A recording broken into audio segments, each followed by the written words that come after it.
بہتر ہونے چاہیے. انڈیا کے ساتھ تو بہت اچھے ہونے چاہیے پاکستان کے تعلقات. پرابلم یہ ہے کہ وہاں پہ ایک مودی سرکار آ گئی ہے. وہ مطلب ہم انڈیا کی جو بات کرتے ہیں انڈیا کی بات نہیں کر رہے ہوتے. مودی سرکار RSS مائنڈڈ لوگ ہیں, ان کے ساتھ ڈائلوگ نہیں ہو سکتا. یہ پرابلم یہ آ گئی ہے. یہ جو گروپ بیٹھا ہوا ہے, یہ گروپ کہیں سے میاں صاحب کو بار بار کہ جی جتنا آپ ادھر دھکا لگائیں گے اتنی آپ کی عزت بنے گی دنیا میں, اتنا آپ زبردست ہو جائیں گے, آپ یہ ہوگا کہ آپ پرو پیس ہیں, آپ کو نوبل انعام مل جائے گا, آپ نیلسن منڈیلا بن جائیں گے. وہ جیسے زرداری صاحب بھی تو نیلسن منڈیلا تھے نا. کئی قائد اعظم ثانی جیسے ہمارے پیدا ہو چکے ہیں, کئی قائد مادر ملت کئی پیدا ہو چکے ہیں پاکستان. اس طرح اب وہ ان کو نیلسن منڈیلا بنانے کے چکروں میں کہ آپ جی امن قائم ہوگا, یہ ہوگا, یہ فارغ کروا دیں گے میاں نواز شریف صاحب کو بھی اس میں, اگر میاں نواز شریف پھنس گئے.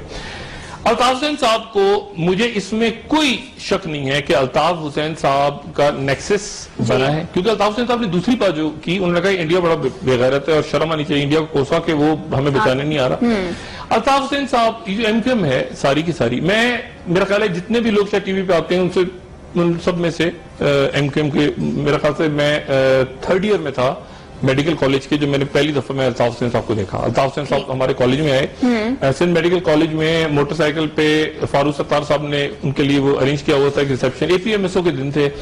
تو ہم نے پہلی دفعہ ڈاکٹر سلیم حیدر ہوتے تھے, ایک عمران فاروق سینئر تھے ہم سے, ہم نے پہلی دفعہ الطاف حسین صاحب کو وہاں دیکھا اور وہاں سنا. 16 سال پرانی بات ہے. میں MQM کو بہت اچھی طرح, میرے کلاس فیلوز بھی ہیں, دوست بھی ہیں, اس سیاست سے ہٹ کے.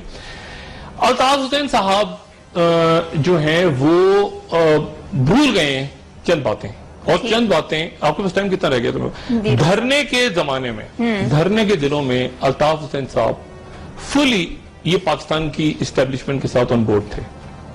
دھرنے کے دنوں میں الطاف حسین صاحب, الطاف بھائی سے میری بات بھی ہوتی تھی, MQM کے دوستوں سے بھی بات ہوتی تھی.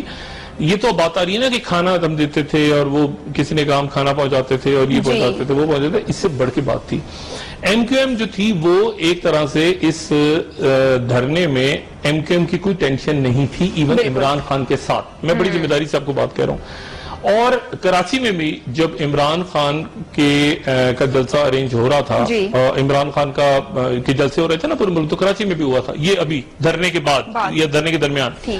تو اس میں عمران اسماعیل صاحب اپوائنٹمنٹ تھے جو کہ MQM سے بات چیت جن کی ہو رہی تھی کہ وہاں پہ بھی گڑبڑ نہ ہو, آرام سے سب کچھ ہو جائے, سارے معاملات طے ہو جائیں. تو یہ جو بات ہے نا کہ اچانک عمران خان, ایک تو یہ دیکھنا پڑے گا کہ عمران خان اور MQM کے درمیان کشیدگی کیسے پیدا ہوئی. یہ کشیدگی